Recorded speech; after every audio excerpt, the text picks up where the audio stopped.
سلامتا አይረሳናን ክቡራት ተኸታተልቲ ኤሪ መኽሰብ ከመይ ጸኒሕኹም መቸም ኣብ ሙቸት ክትህልዉ ናይ ወትሩ ትምኒትናዩ ከም ትወትሩ ንዓኹም ንምዝናይን ሓበሬታ ንምትሕልላፍን እንጽዕሮ ሕጂ እውን ንዓኹም በቂዕ ዝበልናዮ ሓዲስ ዛዕባ ሒዝና ደበኽ ኢልናኩም ኣለና። ቅድሚ ምጅማርና ግን ሓደራኹም ላይክ፣ ሼር፣ ሳብስክራይብ ብምግባር ከተተባብዑናን ሓድሹ ክበጽሐኩም ድማ ናይ መዘኻኸሪ ቃጭል ጭርከተ ቡሉን እናተላበና ስንቅና ሞራልያ እሞ ምትባዕኹም ኣይፈሌና እናበልና ናብዛ ሓዳሽ መደብና እንታይ ይበሃል ኣሎ ነስክረኩም ሰናይ ምክትታል። እታ ኮኸብ ስነ ጥበባዊት ዝወርዳ ዘሎ ፍሹል ሓሶት ኩልና ዓገብ ክንብሎ ዝግባእ እዩ። ከምቲ ኣብ ኩሉ ማሕበራዊ ሚድያታት ተኸሲቱ ዘሎ ኣድያም ስባቱ ቀናኣታ ጥርያ ተጋሩ ተእስርያ ብዝብል ጭብጢ ዘይብሉ ብፍሹል ቤላቤለው ተደዊናያ። እዚ ሓሶት ወረ ብህይወት ሰብ ምልጋጽ ነውሪ ክነሱ ኣብ ፌስቡክ ተዘርጊሑ ግን ክንደይ ሰባት የሰንብዳሎም። ስለዚ ካብዚ ሕማቕ ትምኒት ክንቁጠብ እዩ ዘለና።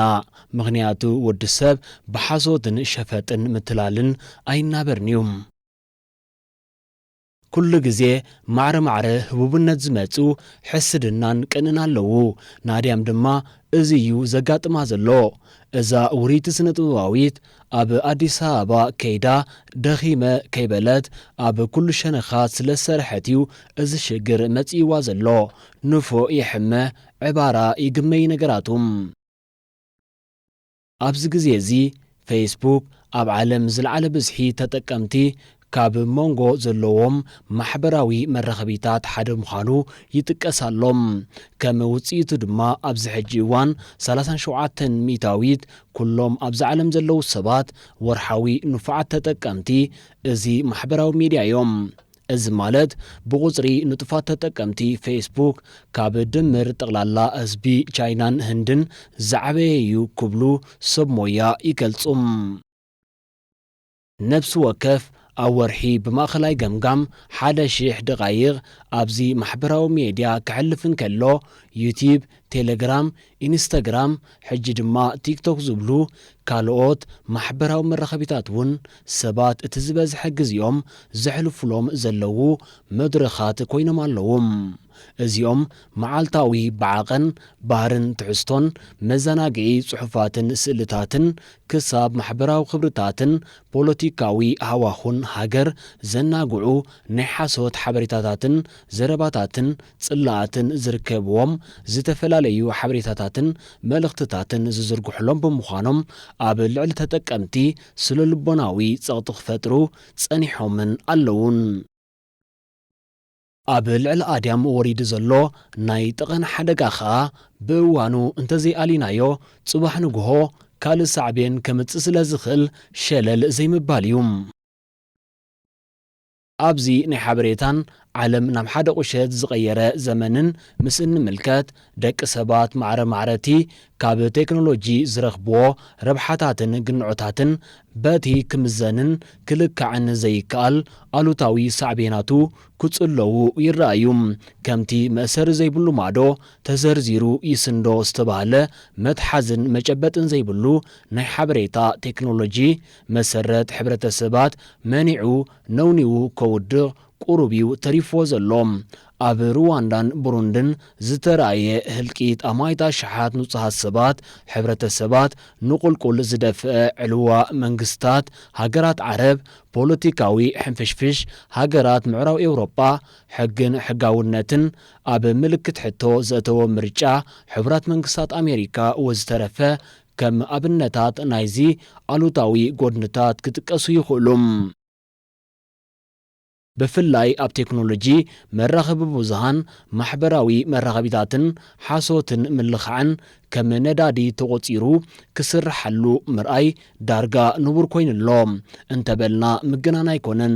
ንዘየሎ ከም ዘሎ ንዘይተረኣየ ከም ዝተረኣየ ንዘይተፈጸመ ከም ዝተፈጸመ ገይሮም ዘቕርቡ ረቀቕቲ ሰባት ኣብ መላእ ዓለም ፋሒሎም ክሰርሑ ትዕዘብ። ኣረ ገለሲ ነዚ ብቴክኖሎጂ ዝተሰነየ ናይ ሓሶት ተግባራት ብደረጃ ትምህርቲ ክስልጥኑሉን ከም ዕለታዊ ውራዮም ወሲዶም ከንከሽክሽዎን ይረኣዩ። በዚ ምኽንያት ማሕበራዊ ሚድያ ምጥቃም ጠጠው ዘብሉ ውሑዳት ኣይኮኑን እንተኾነ እዚ ከመይ ተመሓድሮ እንተፈሊጥካ ስነ ኣእምራዊ ጥዕናኻ ክትሕሉ ከም እትኽእል ሰብ ሞያ ስነ ልቦና የረድኡም ብቐንዱ ማሕበራዊ መራኸቢታት ስለምንታይ ጎዳእቲ ክኾኑ ከም ዝኽእሉ ምርዳእ ኣገዳሲ እኳ እንተኾነ ነቲ ክውንነት ብምግንዛብ ኣብ ክንዲ ኣብ ኣሉታዊ ባህርያቱ ምትኳር ብሃናፂ መንገዲ ከመይ ጌርካ ከም እትጥቀመሉ ምምሃር ዝያዳ ትርጉም ኣለዎም። ስለዚ ማሕበራዊ ሚድያ ንኽጥቀም ዝመረፀ ሰብ ውሕሱን ጥዑይን ባይታ ንኽኸውን ኩላትና ክንገብሮም እንኽእል ነገራት ኣለዉ። ገለ ሰባት ድማ ማሕበራዊ ሚድያታት ፖለቲካውን ማሕበራውን ጉዳያት ዝዝተየሉ መድረኽ ገይሮም ይጥቀምሉ። መብዛሕትኦም ግን ምስቶም ብኻልእ መንገዲ ክረኽብዎም ዕድል ዘይክህልዎም ዝኽእል ሰባት ንምርካብ ይጥቀምሉ። እዚ ኣወንታዊ ምኽንያታት ድማ ኣብ ማሕበራዊ መራኸቢታት ንኽንጸንሕ ድርኺት ክኾኑ ይኽእሉ። ኣብ ማሕበራዊ መራኸቢታት ዝዝርግሑ ጽሑፋት ትሕዝቶኦም መዚና ግምታትና ትጽቢታትና ፍርድናን ባዕልና ከነመሓድር ኣለና። ንኣብነት ሰባት ኣብ ማሕበራዊ መራኸቢታት ዝጥቅዕዎ ስእሊ ምርኣይ ቅኒ ወይ ሓዘን ዝፈጥረልና እንተኾይኑ እቲ ጸገም ኣብ ውሽጥና ዘሎ ስምዒት ከም ዝኾነ ምፍላጥ ኣገዳሲ እዩ። ድሕሪኡ ኣብ ማሕበራዊ መራኸቢታት እንህልወሉ ምኽንያታት ካብቲ ብዛዕባ ገዛ ርእስና ወይ ብዛዕባ ህይወትና ሕማቕ ስምዒት ዝፈጥረልና ነገራት ንላዕሊ ዋጋ ዘለዎ ድዩ ኣይኮነን ክትውስን ኣለካ። ኣብዚ ሕጂ እዋን ኣብዞም ማሕበራዊ መራኸቢታት ዝዝርግሑ ዘረባ ጽላኣት ናይ ሓሶት ሓበሬታ ጎነፅን ናዕብን ዘላዓሉ ኾነ ክብሪ ካልኦት ሰባት ዝትንክፉ ትሕዝቶታት ብድሆታት ጥዑይ ባይታ ማሕበራዊ ሚድያ ይኾኑ ምህላዎም ይፍለጥ። ይኹን እምበር በዞም ምኽንያታት ክትስዕቦም ወይ ክትመሓዝዮም ዘይብልካ ኣዕሩኽቲ እንተሃልዮም ካብ ዝርዝር ምሕዝነትካ ክትኣልዮም ምግባር ጥዕና ኣእምሮኻ ንምሕላው ዝሓሸ ኣማራጺ ከም ዝኸውን ሰብ ሞያ ስነ ልቦና ይምዕዱም። እዚ ከም ሓደ ዓይነት ርእሲ ሓልዮት ጌርና ክንሓስቦ ከም ዘለና እውን የረድኡ።